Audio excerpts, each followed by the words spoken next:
nesta linha que escrevo com a caneta na mão,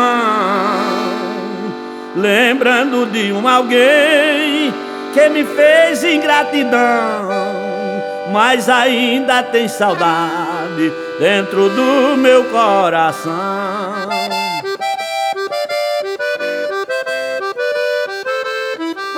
Relembro sua afeição, a sua pele macia, nos momentos de amor, nas horas de alegria que passei nos braços dela, ela em minha companhia.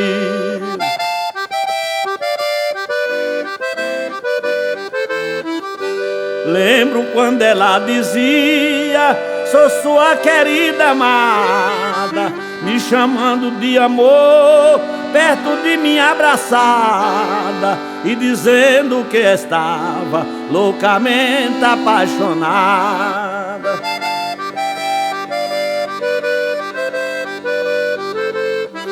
Tudo terminou em nada depois que ela foi embora. Hoje eu suspiro e choro, lembro dela toda hora. Perdi o seu telefone, não sei aonde ela mora.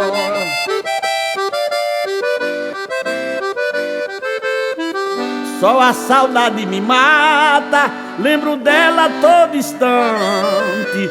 Não vejo mais no meu leito o seu corpo deslumbrante. Só sei que ela partiu e foi morar bem distante.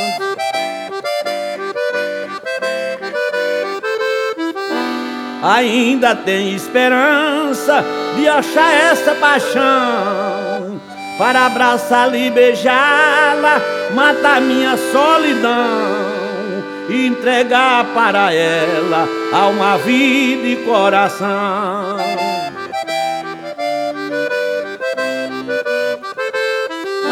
Aqui encerro o poema que fiz com sinceridade para alguém que partiu para outra localidade. Quero lhe encontrar um dia pra matar minha saudade. E aqui vai o meu abraço ao vaqueiro mais apaixonado do Salgueiro, meu amigo Tião Regis.